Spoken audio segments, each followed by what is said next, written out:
when we were saying that, like, have you ever had like a moment, like whether when it comes to storm chasing, or have you ever had like a wow, this was a bad idea moment? Wouldn't say a bad idea, but I've gotten myself in a couple of predicaments where I was very fortunate to get out of them. One situation I had was Yeah, run it back. Say it's impossible, 'cause it's illogical. Calling I got to go with you. What's going on, everybody? My name is Carter, and I'm so excited for this podcast. I have a good buddy of mine from my CrossFit gym at CrossFit Amarillo, Greg Kellum. Hey, buddy, thanks for coming on, man. Thanks for making the time out. no, I appreciate it, man. Thank you. Yeah, man. So, like I mentioned, you and I work out at CrossFit Amarillo and stuff like that. And it's just, I see all your stuff that you post on social media and this other stuff we talk about at the gym. I'm like, yeah, this guy's got an interesting story. I had to have him on. So it's always cool to share stories and get some motivation from other people from the gym. So I thought you had a cool story. I appreciate it. Thank you. Yeah, man. So when did you get into CrossFit, or how'd you get into CrossFit, and how'd you hear about CrossFit? Well, I knew what CrossFit was just in my early adult life. Never really participated in it. Never really did anything full time. When I met my now wife, she's currently a coach at CrossFit Amarillo. So naturally got into some classes with her, kind of understood what the movements were, and just kind of ultimately getting set up to where I'm at now. And I've just thoroughly enjoyed it since. My fitness background typically wasn't in CrossFit. It was mainly weightlifting, and then the last few years has been strictly marathon training with calisthenics. So it's been a healthy mix, but CrossFit has definitely fine tuned a lot of my endurance, combining everything else. So Like, yeah, obviously I'm gonna always I appreciate the marathon runners and stuff like that, because I see people posting stuff like the miles that they run, and I'm like, oh man, they run for 2 hours, 3 hours a day for like 20 some odd miles. I'm like, more power to you, man. I'd rather stick to weightlifting for me because I'm a bigger guy. So I rather throw some heavy weight around. That's just me, but I don't know. yeah, I guess I'm an oddball. no, it's all good, man. So you said so you were a weightlifting background, correct? And kind of Mhm. like marathon training and stuff like that. Yeah. Cool. So like, how many, like, I guess I'm gonna ask this. With that combo, like, did you have a favorite one per chance, or maybe favorite method of training back then before you got into CrossFit? So before I got into CrossFit, I was more into weightlifting for my mainly for my career, just being like strong and functional. Because I've been in law enforcement 11 years, so it naturally comes with the job. Um, Started off weightlifting and then did some compound movements, some combined movements that combine like calisthenics and weightlifting, similar to CrossFit, but not to the extent that CrossFit is. Mm. Once I did that, then I realized that I can carry all this weight, but can I keep up with it with the gas I have in the tank? So really had to increase my cardio function, and I ran my first marathon back in I think it was 2022. It was in Oklahoma City, and it was just on a whim. I just started getting into like 5Ks just for fun on weekends, just a few miles here and there. And then one day, a group of us that typically go to Oklahoma City every year said, "Hey, do you want to join our little run group? We're gonna do a relay of the marathon." I'm like, "Okay, cool, that sounds great." I tell another friend of mine about it, and he basically said, "Well, we have enough time. I think you can train for a marathon, like just to do it yourself." And I was like, "You know what? I might as well do it." So my first marathon, the most I ran training for it was 7 miles. So imagine running 26 miles on the endurance of what 7 miles felt like. But and it was not a pretty run. I finished in I think it was about 6.5 hours. And ultimately, I just wanted to know that I could do it. No matter if I had to crawl that finish line, if I had to limp across it, I knew I was going to get it done. So that feeling of accomplishment, I wanted to chase that forever, because just for one, the relief of finishing 26 miles is like nothing. I can't compare anything to it. But man, just after that finish line, that medal and everything, I was like, you know what? I want to keep chasing this. This is so much Yeah. fun. So the next marathon I did was in Oklahoma City again, and I did that one in just under 5.5 hours. And my fastest one so far has been like 5:14. So I'm trying to break the 5 hour mark with my next one. So it's a dude, it is the coolest feeling, man. some people think it's crazy, and I did to begin with. I always thought people who had the 26.2 stickers on their vehicles, I thought they were the biggest nerds in the world. And then I have one on my truck now. So That's awesome. Hey, that mentality helped you carry through at least. Like you're on the threshold right there of that 5 hour mark. So hey, like more power to you, man. That's 26 more miles than I want to run. So more power to you again. So was there a certain, like you said, like kind of take it back a little bit. You were talking about how like you said your preparation for it beforehand, like for one of your first marathons, was the most you ever ran was 7 miles. Mm-hmm. Yeah, I really didn't. I had no plan to run this marathon. I just kind of ran every other week, just hoping that I kept up with it. But as time went on, I learned like what my specific, because there's a whole, I think there's a whole science to it, and there is. The proper fueling for it. How many carbs do I need to take prior to, the night before, the day of? How much hydration do I need? How much sodium do I need? The running shoes. What kind of running shoes do I need for long runs? I eventually got to the point where I was running with I think it was the Nike Run app, and they had a plan for a 26-mile or a marathon training plan. So I started doing those, and it ended up being about 5 days a week I was running. And it's usually one long run. I think it was 2 or 3 easy runs, and then 1 or 2 fast runs, depending on what the buildup was. I think on that plan, I think the most you run before the marathon is like 20 miles in one go. Wow. So That's pretty cool. The fact that you can be able to track that. Like you said, there's a science to it, definitely, for sure. Because like I said, I am not a runner, but the fact that you said to break it down for like runners out there, because I've had runners in the past on the podcast before. Like I think the most recent one was Lacey Brunson, who works out at our gym too. She talks about how she preps for training, and I'm like, even to the proper shoes that you wear, that's something I never would think of, like, right? Because I've only known from my experience for working out with CrossFit. Like I said, I can wear a pair of Metcons or Nike Metcons or whatever, and I'm cool. yeah. But except for running, you have your specific shoes and stuff like that. Like you said, down to the exact, like, okay, I got to take my sodium, got to do X, Y, Z to prep for the night before, or even leading up to it. It was just so fascinating to hear that. Like, and you when you said that, I'm like, oh wow, that is pretty cool. And I'll tell you too, man, my process even now is not perfect at all. I still make tweaks, but I think that's just like doing anything in life. You're going to figure out the best way, but then there's going to be a better way each time you do it. So it's fun. It's a fun process to explore and figure out. But I'm pretty confident that I'm more of a winter marathon runner than a summer, because I think every Thursday we do a run club, and it was like 100 degrees this last Thursday, and I did it, but it hurts so much. Yeah, it's more, like I said, spring is more like today. It's pretty warm. I was up and outside, and I'm like, man, it's boiling hot. It's just to run the capacity, the volume that y'all do would be insane. So when you said winter running, I'm like, oh, that sounds a bit better. Yeah. Were you crazy into supplements whenever you were running? Like, because you mentioned sodium earlier, were you crazy into like, I want this, or specific to anything? No, so supplements itself. So of course, overdoing anything is going to be harmful, but that's kind of where my routine would come into. So typically for my sodium intake, it'd be like the element salt packs that go in the water. Yeah. There's been desperate times during my runs where I had an element pack with me, and I just poured the salt down my throat just to get some sort of electrolyte because I was cramping up.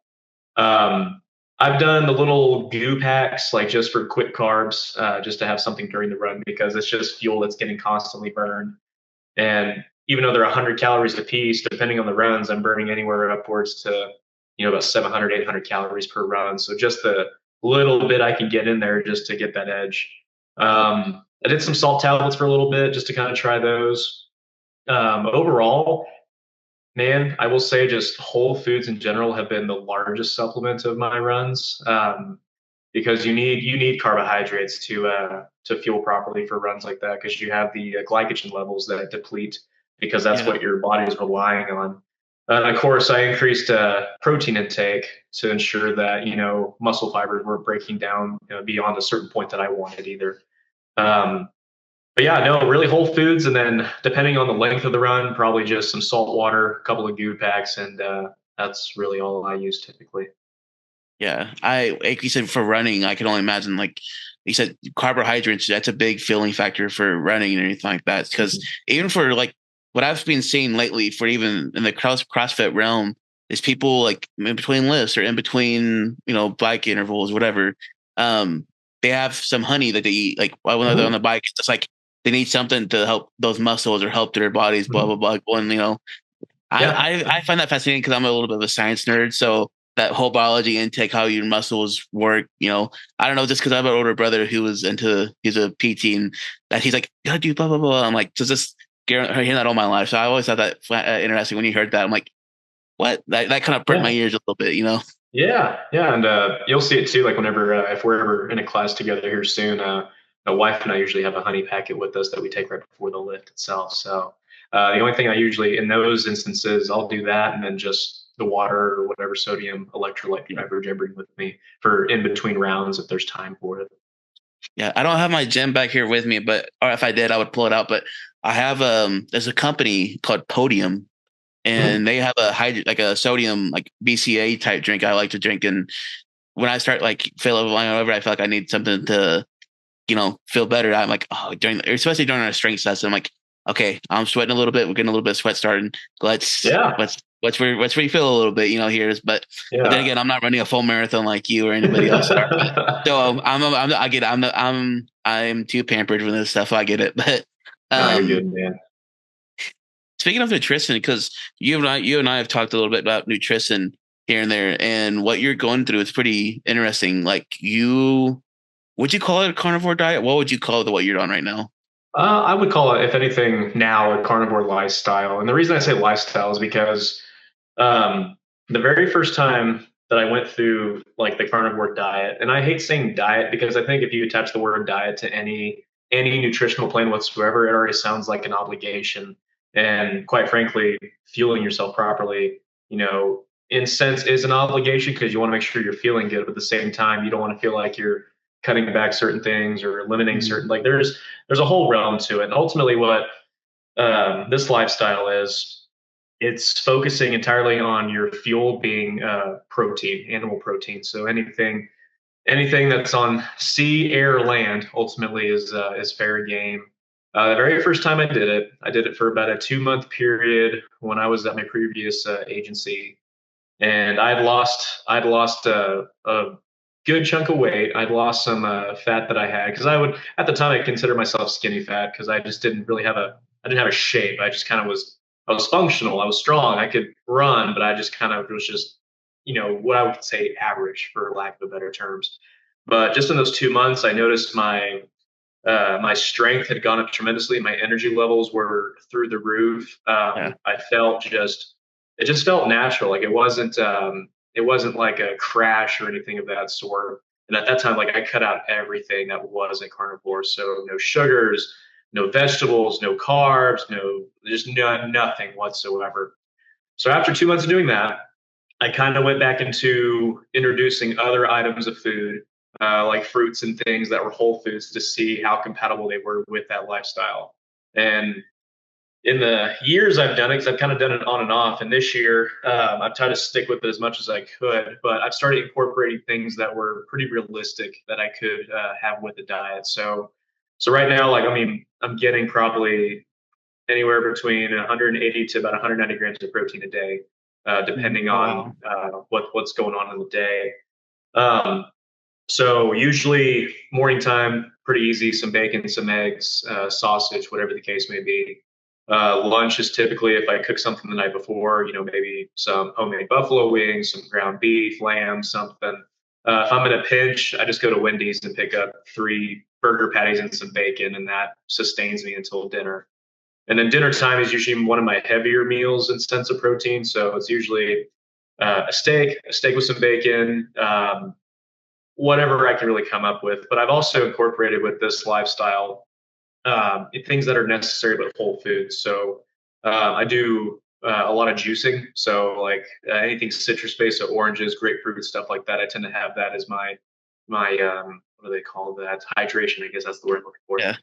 Do that for my hydration. Have plenty of salt with it, just because when you're eating a ton of protein, your body is soaking in all it can. So salting your foods keeps you from dehydrating, because when you're eating carbohydrates and things, it holds on to that little bit of like water and everything else. But the carnivore diet, whenever that, you'll notice like your body is ultimately replacing its energy source from carbohydrates to protein. So your gut is ultimately making this like change, Yeah. and your body literally rids itself and flushes itself out of all the unnecessary fluid and stuff in its body. And about every bit of protein that you intake, your body absolutely absorbs and utilizes. Um, and of course, like every year, I have an annual physical. I get my blood work back, making sure that of course, everything's good on my end, and of course, like my blood work's always on point. My cholesterol has always been on point. The only thing that's ever typically high when I do a fasted lab during this diet is typically my albumin, which is basically the protein in the kidneys. Mhm. Tends to be a bit high, but at the same time, it's just making sure that I'm hydrating properly whenever I'm doing so. And of course, and I've gone through, I've seen like the myths and everything of just like, oh, red meat's bad for you. It's going to cause this and that, whatever. But I think that's a part of why I've gone to just more whole foods in general, my wife and I included, just because, the nutritional realm is so tied in with like the pharmaceutical realm and Yeah. everything else. Of course, there's 1,000 conspiracy theories, and I won't dive into every single one of them, but ultimately, we're being fed junk.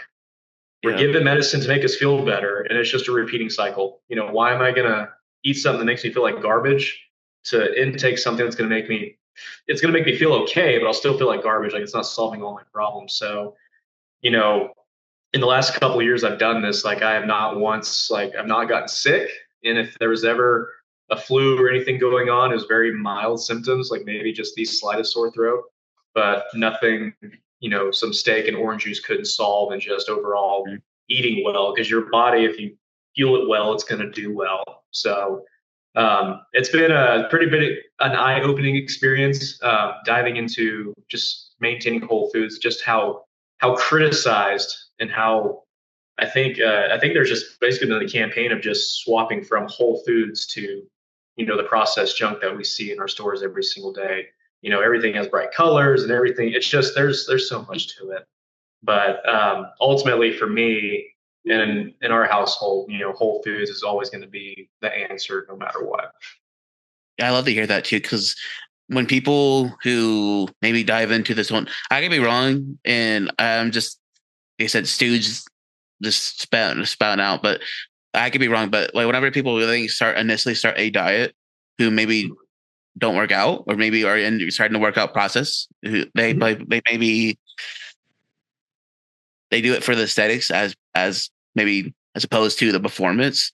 Mhm. And I'm like, oh man, that's kind of like that's so crazy. Then because again, I'm the big dude. I get like when people see me, they don't expect like they don't think I'm a CrossFit athlete. I get it, but then again, like when I just something kicked into me too, like not like a few months ago, like oh man, I want to perform better.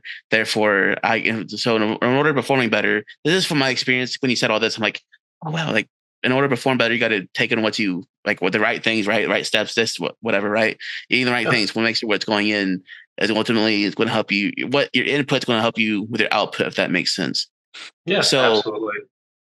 yeah, man. So it's just like when you do it for your performance, your aesthetics are going to will come later. Don't worry about your Mhm. aesthetics now; those will come later, if that makes sense. Yeah. So my thing is too, and I always say this too when people talk to me about this lifestyle in general, and I fully understand that this probably isn't for everybody, or they're going to alter some of it that accommodates their needs and their performance, which is For fine. sure. Yeah. Anybody who tells you that this is the only way to do it, okay, they're going to be wrong. But if people tell you, no, you can't do that, that's not sufficient, well, they're also wrong. So two people can be right, but still perform how they need to based on their nutritional intake. And honestly, and I say this too, just because it's in my realm, being in law enforcement and going into people who think of aesthetics and not really performances. You can buy, you can buy a $500, tactical vest with all the bells and whistles, but it's covering your $5 performance. Are you able Yeah. to perform under pressure? Are you able to perform with what you have now? If today was the day that everything's on the line, how far are you going to get with what you've got going on now? So Most um, definitely.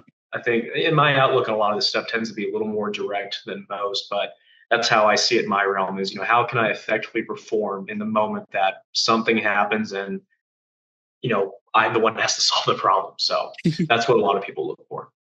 Yeah, man, I totally agree with you. Cause like you said, I love what you said about like your $5 performance. I love that because the way you put that, because I'm like, I'm not, like you said, this last CrossFit Open we did, the 26.3, the burpees over the bar. I'm like, oh man, here we're going to go. Like it's burpees and it's over the bar. I'm like, I mean, here are we going to go? Stressing over it. Right. But when he came, I'm like, that's something I got further than I expected. Was it great? Yeah. No, but like that's something that individually we can work on. Like there's certain strengths and weaknesses we can work on, but it's just what are you going to, how are you going to challenge yourself and push yourself to do it? Exactly. Because in reality too, I mean, with everyone showing up, like, me being absolutely direct, I performed to the best of my ability, didn't get to the very end, but then at the same time, you realize that even the top, 0.0001% of the world's athletes, barely accomplished this task. And this is years of them investing what they've done. So for someone who's not, a full-time CrossFit athlete, they're just doing CrossFit to be functional. They're doing things just because exercise is good. Excuse me. Um, to show up and do it. I mean, there are people who are at home sitting on the couch, eating chips, doing whatever they do, but they don't perform. They don't do it. They're comfortable. And I'm like, I don't want to be comfortable. I live a comfortable lifestyle. Everything that I do in life is nice, but I never want to be stagnant. I want to see what's next. Can I do 300 burpees over the bar? Can I run 31 miles instead of a marathon? So there's just always that step up. And I think people tend to underestimate showing up and doing the work, even if it's not their best performance or they, kind of kick themselves in the butt for it. It's like you still showed up and did it. Like there are people who either can't because they refuse to, or they're in a position in life where they're like not physically able to, or, they're literally dreaming of what you're capable of. They were just dreaming to be in your position. So I think a lot of people undervalue just showing up and performing, because that's honestly the most important part, because, no one's going to count the reps you did unless, you have someone, kind of for the CrossFit Open, people are counting, but not, the 100 people that are in that gym, they're not counting every single one of your reps. They have their own reps they're counting. What you did. That's between you and God, like, hey, how did I perform today? But everyone's going to remember that you showed up. So I think that's the thing that people remember most, is that you showed up.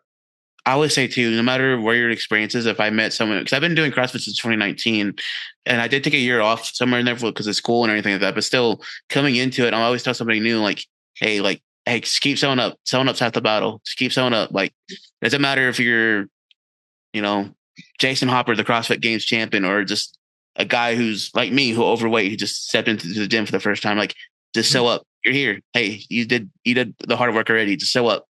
Yeah. Now you're ready to just hang out with some friends for an hour, maybe. Exactly. And we get to suffer together. Yeah, suffering together, right? That's what I say too. It's like, hey, just work hard. Just do the best you can right now. And it's not going to be easy today. It's not easy tomorrow. But hey, keep showing up, be consistent, and be willing to work hard. That's the name of the game for CrossFit. At least I think. But I could be wrong. Heck yeah, man. That's all it is. Yeah, man. It's kind of speaking about CrossFit. Was there a CrossFit workout you've done so far that's maybe like, or not even a workout? It could be a workout, or even a movement. Like, oh man, that sucks, or that sucked, or anything like that. I haven't really experienced that. I mean, I think when it gets into I'll never say it sucks, because it's always something like, okay, how much better can I perform today? For sure. Is it easy? No, there's days it's not. I think when we get into like the complexes, like when we do a clean from the floor, and then two, cleans like from like the just above the knee, like when we do the complexes, like for me, it takes seconds. I'm like, okay, I want to make sure I'm breaking this down and doing this correctly, because I don't want to, injure myself or perform wrong. But honestly, I can't say I have any movements I dislike. I know there's some I'm still trying to get acclimated with, like the handstand push-up. I have to just, for me, in my mind, I'm like, oh man, if I fall or I don't catch myself, like I'm gonna hit the top of my head upside down. Like I worry about that kind of stuff. So, but in reality, I'm like, okay, it's a movement I'll eventually become familiar with. But no, I've enjoyed about all these new movements that I've learned, and then to compound that with movements I've already done before, like chest, deadlift, pull-ups. I'm like, that's my forte. That's stuff I've already done and I love to do. So it's super cool, especially encouraging those, especially in the gym where, they're still and they're doing the workout, but they're using like the assisted bands. They're they're starting lighter and everything, which is amazing. That you have to start somewhere. I wasn't deadlifting 315 the first time I did it. I was doing it poorly with 115. I was humbled and taught very quick, like, hey, poor posture and everything's going to compromise it. But to see kind of where everyone's at, and then and they're like, man, I want to be like you one day. I'm like, no, be better than me, because I'm only Yeah. going to do this for so long. Like, be better than me. Like, you don't have to do what I'm doing. Be better than what I do. So it's really cool to see. That's really cool. The fact that you're saying like be better than me, like, because I've been, like I said, been doing CrossFit since 2019. Just there's been times even this past Friday, I'm like, I get humbled. Like coaches come to me like, hey, work on this. Hey, the little like tweaking here and there. I'm like, okay, like I try to carry that. Like, okay, let's pass it down, because there's going to be like there's a generation before us, right, in CrossFit, and there's going to be a generation after us. So just take what just keep passing it forward. That's what I think. That's what I like. So, and that's what I love about CrossFit is the community. Obviously, I'm always going to preach community, right? So, do you have a favorite? Like for me, I think I'm always going to be. Obviously, I can't do gymnastic stuff, obviously, but I love to see people do it. So weightlifting would be my thing. Like snatching or squat snatches. Those have been my favorite movements so far. Like I don't know why squat snatching. I don't know why.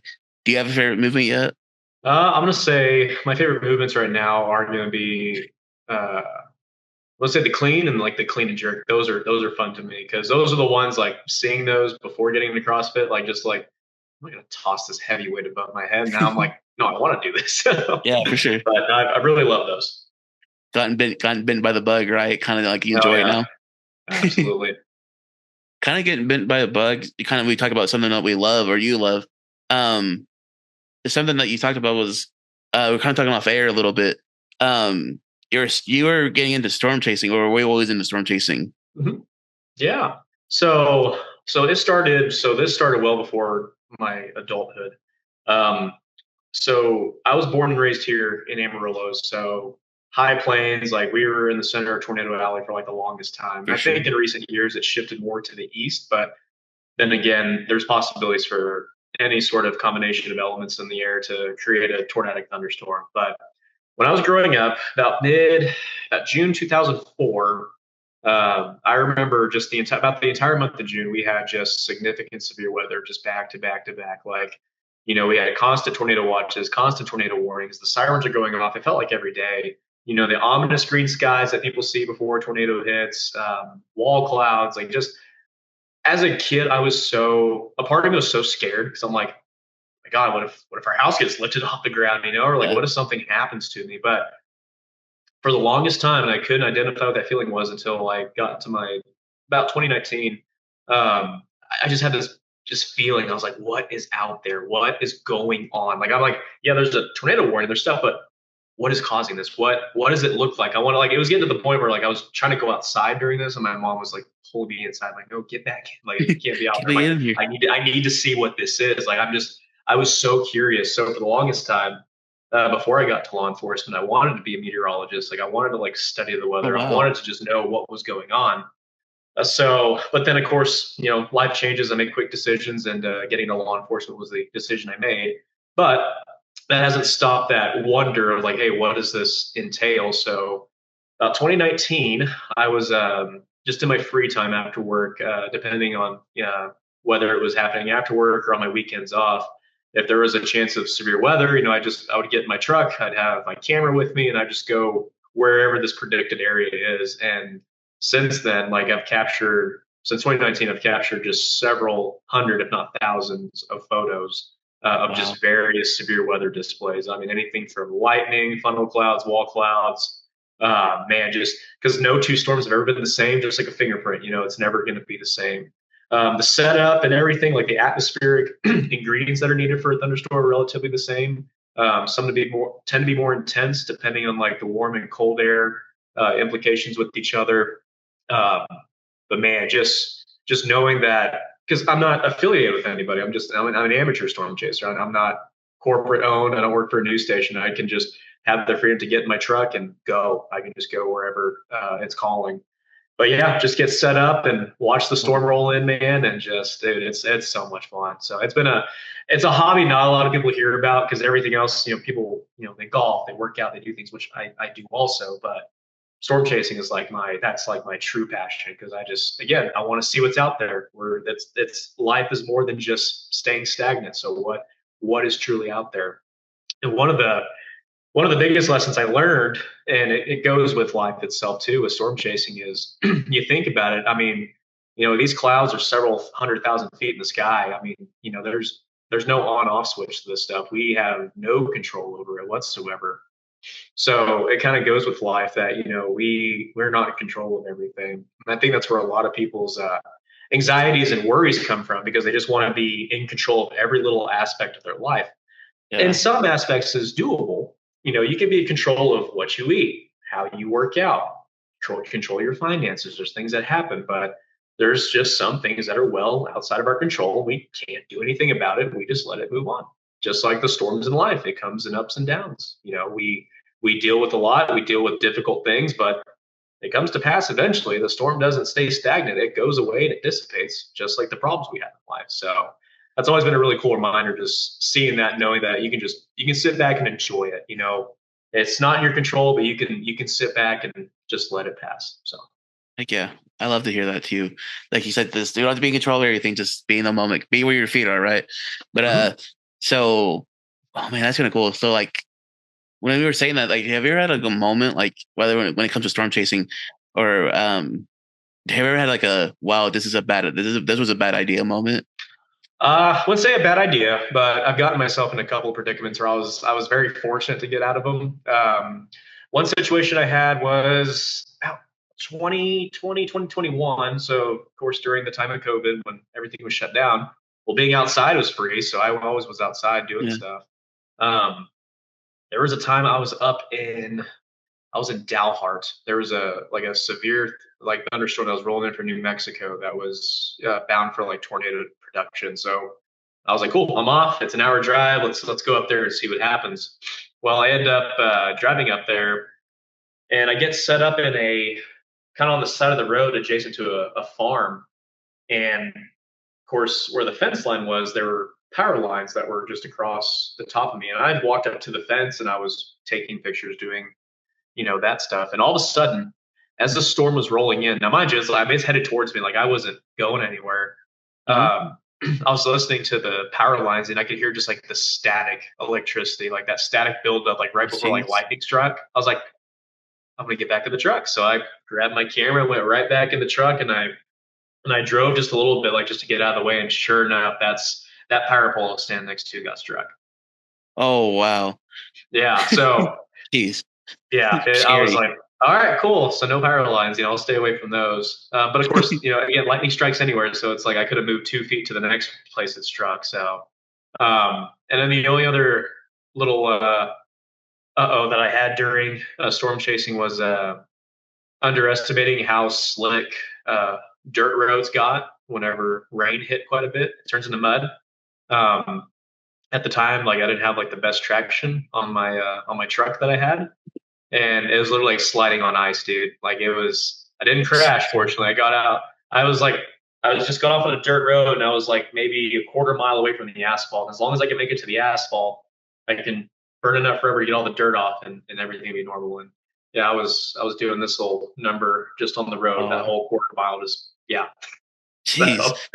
So lessons learned, And like when you go into your next one, you're like, oh man, this the risk reward ratio, right? That's all it is, man.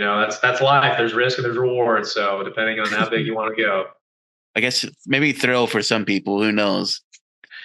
It is, like, for me, it's a thrill. I love it because it's like, it's not always like this high adrenaline tornado chase. There's times like, dude, it's like just a beautiful, picturesque, like thunderstorm, dude. It's like, it encapsulates like what the Panhandle is. It's wide open skies. It's these old picket fences and windmills and stuff. So it has a really cool background. And yeah, for some people, they don't like thunder, storms in general. So it's like I get it.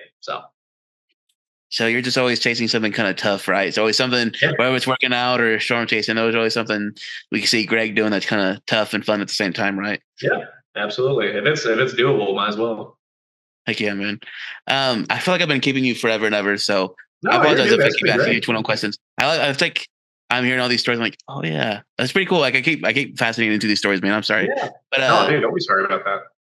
Yeah. But before we head out, so is there any like what should people know, whether it's how do I want to word this? I'm not the best at English. Oh, So you're good. um what advice would you want to give to somebody who's maybe whether if it's going into storm chasing, CrossFit, carnivore diet, even the nutrition as a whole, what advice would you give them as far as like starting or maybe if they're in it, maybe keep going through, what advice would you give them? Man, honestly, I mean, just advice in general with that kind of stuff. I mean, the very first thing is ask questions, do research. That's how I'm able to. That's how I approach a lot of stuff is research. If someone just tells you, "Hey, this is a great thing, do it." Okay, I want to take what that is and look it up and do my own, research and looking into it, see what the risk reward is. Um, but even with all that research, asking questions from people who are, experts or have done those certain things in their lives for so long, because what you'll come to find out is not any two people are the exact same. There's always some circumstance or something that makes the difference between them and the other person. So, honestly, any advice to anyone getting into this is, if it's something you're truly passionate about, there's nothing standing in your way of you accomplishing that task. And it doesn't have to be doesn't have to be a beginning and end. It's just if you're satisfied with the results of what you put in. Um, and if you do it, you're not going to be an expert in one day. It's going to take time, if not years, depending on what the craft is. But have the mindset knowing that you want to be a pro, you want to do it, you want to do as much as you can, learn from every little thing you can, learn from every rep, learn from every chase, learn from every research, like just learn. And ultimately you're going to become the person that somebody comes to down the road whenever it's time for them to take on that first step, that first day. They're going to say, "Hey, I'm interested, what do I need to do?" And you can give them the foundation that you established yourself. I love that. That's pretty cool to hear that. I love that. So thank you. And just because you always been one of those people I always went to in the gym, like, "Hey, what do you think about like nutrition?" Like I always get fascinated with stuff that you hear too. So always been that person to go to for me. So thank you for being Awesome, that man. person too, man. Yeah, absolutely. Cool. So yeah. So are you? I guess one last question: are you training for anything as far as like marathons or CrossFit comps or anything like that? Is that something that's on your horizon or something you're like? Uh, Eventually, yeah. I know we have a half marathon coming up in May, and then my wife and I are doing a full marathon in December. So once that training window opens, we'll start training for that.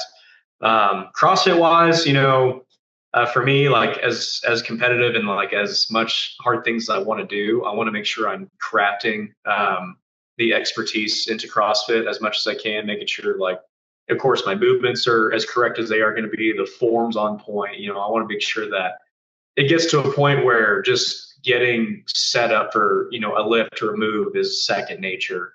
And then probably by that time, even if there's the next open or whatever, then maybe actually compete for it on a world scale, see if I even make it to quarterfinals or anything. But I just, at this moment for CrossFit, for me, I just want to get good at it, and that's just going to take the effort of showing up every day to do so.